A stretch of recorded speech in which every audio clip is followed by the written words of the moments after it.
Chapter 15. Knowledge. I believe this, you believe that, some believe in nothing. We get together to give something we already have in common, which is to believe in the verb believe. We all live in a fiction. But, beware. Don't live the imagination of others. Live your own fantasies, just like you do. Sharing, among everyone, happens in each one. This fantasy is the integrity that unites us. I don't believe in believing. This is impossible for me to achieve, as much as God cannot create a stone, so heavy it cannot lift. The more I think about it, the less likely it is to be wrong. The more I think about it, the more I believe what I think. Here's the powerful seed of bias. Ideas must be tested, they must be subjected to scrutiny, they must be exposed and placed under pressure, for they may, outside our tribe, not have any utility. If they are not functional, it's because they are bad ideas. If they are functional, it's because by the confirmation bias, in the ecosystem of the tribe itself, they will work. Partiality is useful in the community, and manifests fruitless outside it. Impartiality is an empty idea, without pleasure, without content, whose pressure neither treads nor smooths. But, all the more one is trampled, for being meek. There are two forms of knowledge. There is knowing how things are for me, and knowing how things are for themselves. I watch a bird fly and I say it is a swallow. I know what the bird is to me, it's a swallow. But what is the bird to itself? It doesn't interest me much to know what things are for me. Instead, I'm more inclined to know what things are for themselves. When I meet an atheist, I'm the atheist because he's right. When I meet a believer, I'm the believer because he's right. When I find myself in front of a bird, I am the bird because it is right. Everything is right. Full and certain of itself. Just because I step in front of a mirror, I am me.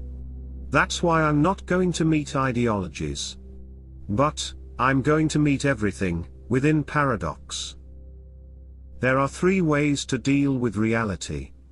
The way we want to change it, and the way we want to predict it. In the first way, if we manage to change reality, we will be sure to predict it. In the second way, if we can predict reality, we will be sure to know it. The first way is an illusion. The second way is the closest to absolute knowledge. Yet, whoever gets the first way will be the genesis of absolute knowledge. So many books in the library, so much limited knowledge. However, it is within each book that we find the path to unlimited knowledge. A good short argument to demonstrate this is: unlimited knowledge has no belief limit about the symbiosis of the self with the transcendent object. And what is this transcendent object? It is the absolute unknowing. Look, I just know that both the poor and the rich try to be happy with what life gives them. For us, spectators, it seems really strange, both of them having to fight, explicitly, for the same act. When the rich watches the poor, soon there is a projection on a position of poverty, and thus a realization that he would feel miserable if he was living it. The poor projects his image on the rich and realizes that he would feel exuberant. However, both have problems, and live with some distaste, which is, after all, the same pain. This is a human form of knowledge. It's the one where we project ourselves into different situations, and lose our self-identity for a brief moment. This knowledge becomes so delicate that we create new metaphysical objects. By knowing like this, we create what doesn't yet exist. Hence, the frank emotional breadth, ranging from miserable to exuberant. I look at the sunset that tells me, the nightfall is coming. The sun's behavioral language is easy to read, because he has taught us, on other occasions, that this is so. Is that why I know how to read its behavior?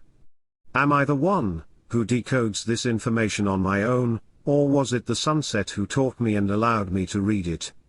It's both, at the same time, coming from an infinitesimal. In view of the understanding of others, it is not possible to evolve more than the communication elements themselves, whether axioms or concepts. All things speak to us. And the proof for that is that if we want to describe something without using concepts, we use onomatopoeia. The placebo is a great power. But doing something for the placebo, and waiting for the phenomenon to happen, and even so, it happens, is the greatest power of all. The placebo of believing in the placebo is the meta-placebo. It's knowing that it is, and yet, not failing to act. The greatest power a human being can have, happens when you believe in something so much, that it becomes significant, and thereafter, it ends up happening. The greatest power a liar can have, is telling such a convincing lie that besides he believes in it, also others will believe in it. This liar can only be a sorcerer. In any lie there is a little bit of truth. But remember, that as long as power remains hidden, it acts as truth, but as soon as it is exposed, not even for scarecrows it is useful. So, this shallow power is almost above, where you thought it wouldn't go down. The greatest power a human being can have, is temptation. Hence, human beings try to own power.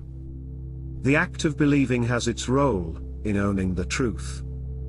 A complex object captures attention. It's fuzzy, but the mind is concise.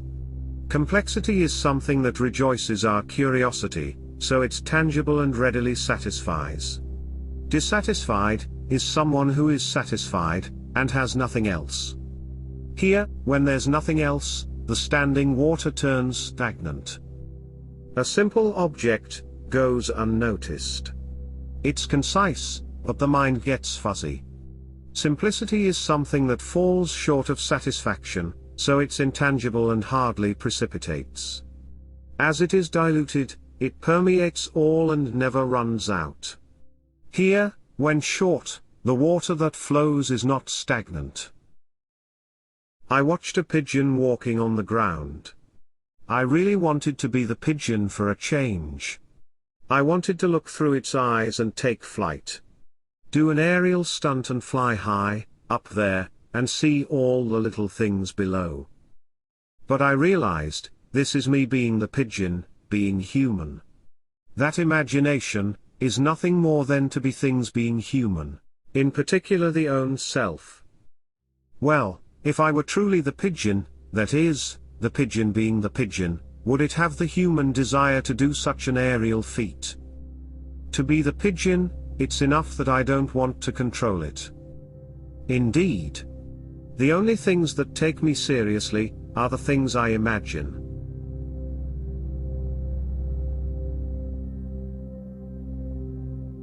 Thank you for listening to the end.